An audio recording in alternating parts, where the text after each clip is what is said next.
Hello YouTube. This is a video on the DVDongle that allows you to connect to DSTAR. Before I get started, I would just like to say that I get a lot of value out of the videos that are on YouTube.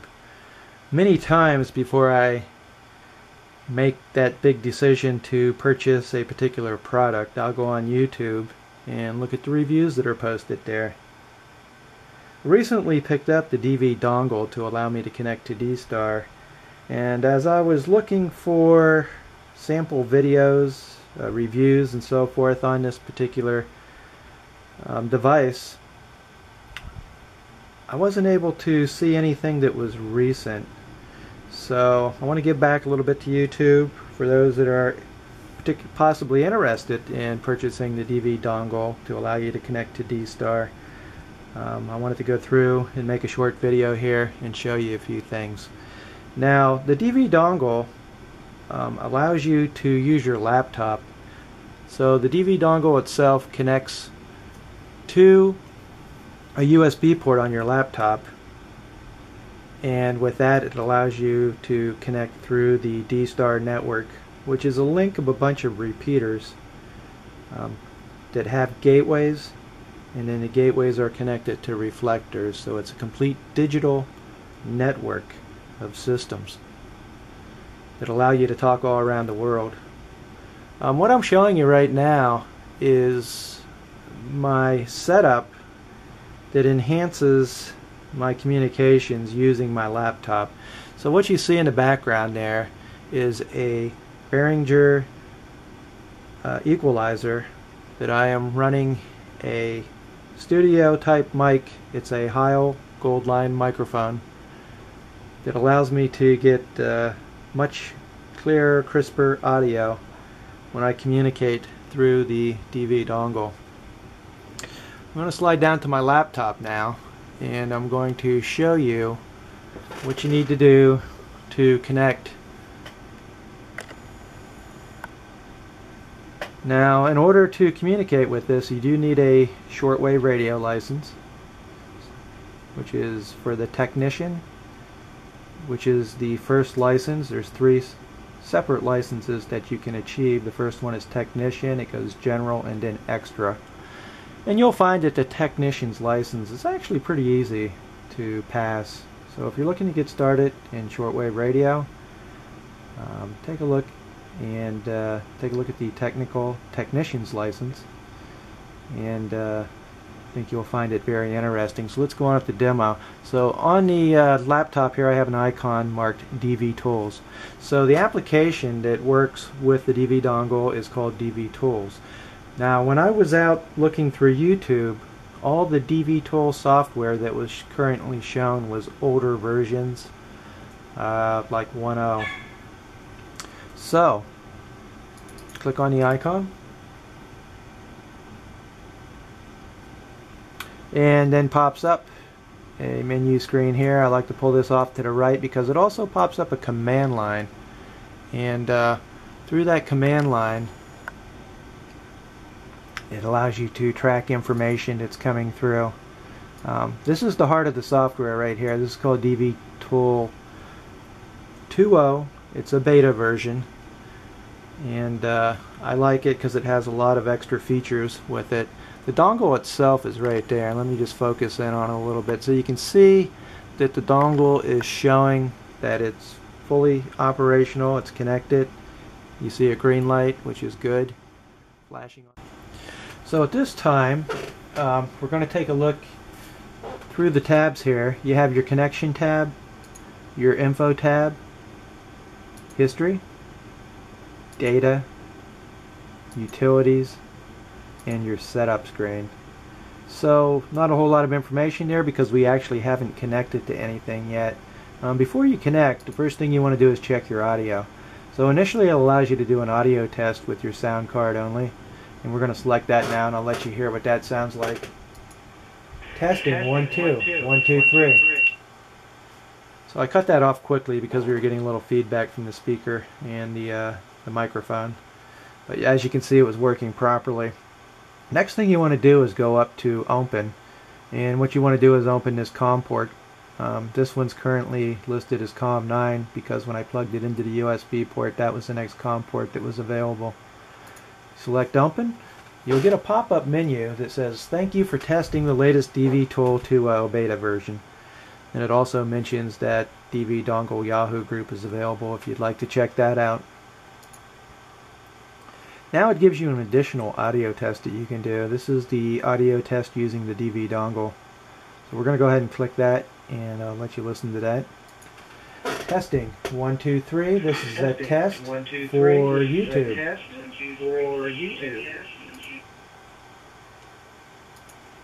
Testing 1 2 3. This is a test for YouTube. So as you can see, the audio is working properly. That allowed me to verify that I have audio before I actually try to go out and hold a conversation with somebody. Next thing we're going to do is we're going to look at making a connection. So you have a pull down menu here. There's a lot of reflectors out there that you initially have. So what you have is you have a DSTAR repeater that has a gateway as part of the repeater setup, and then they take each individual has a decision to make, and a lot of them will then connect to different reflectors that are located across the United States and across the world. And so that communications for that reflector will come across their particular DSTAR gateway. As you can see in the drop-down menu, there's a bunch of call signs. These are all DSTAR system gateways that you can connect to individually, and they're through different locations across the country. I normally like to just go out to a reflector for this particular demo because usually that's where most of your activity is.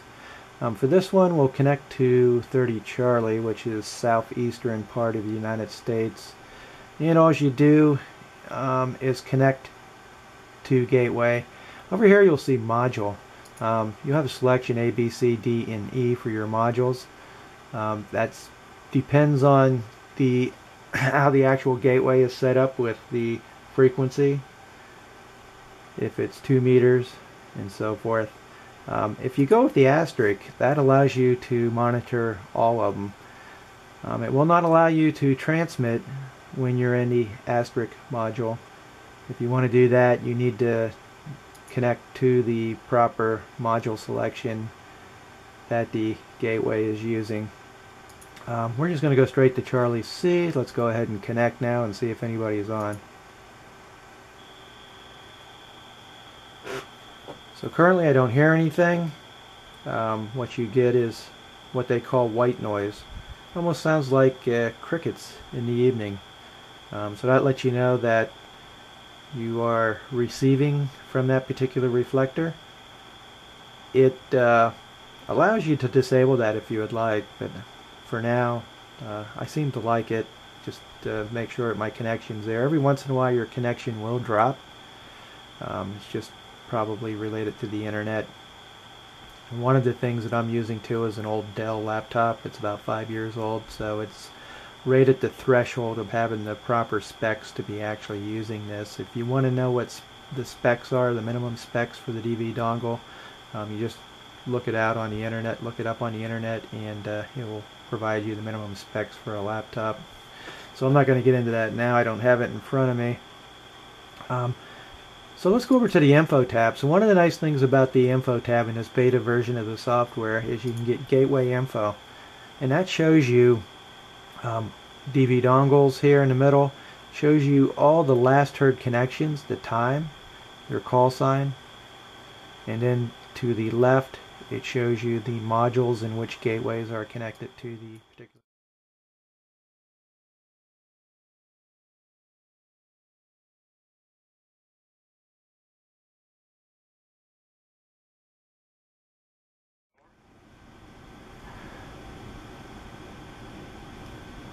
Okay, name here is Dan, and doing good today. I'm located on the other, on one side of Atlanta, west of Atlanta, over in Dallas, and just brought up a new build of the software on my Raspberry Pi for the DVAP, and just wanted to check it out to see if I'm making DSTAR from here. So you can hear me, so that means I guess it's working. So as you can see, we're still on reflector 30 Charlie. Information comes up there, call sign, if the user puts in the information of their location. And then I wanted to show you the command line over here to the right.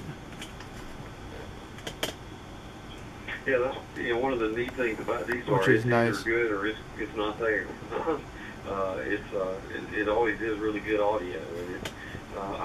And I guess I've been doing DSTAR now for about a year and a half, and where I live, which is about 40 miles west of Atlanta, we don't have good access to DSTAR repeaters, so I wasn't able to reach a repeater from home. So I disconnected from the gateway, so that gives you a good idea of the quality of audio that comes across. This is digital. It's a digital connection using the internet. So what they're doing is taking, you can have a two-way radio that has DSTAR capabilities and be out in your backyard, key up, as long as you can make the repeater that has DSTAR.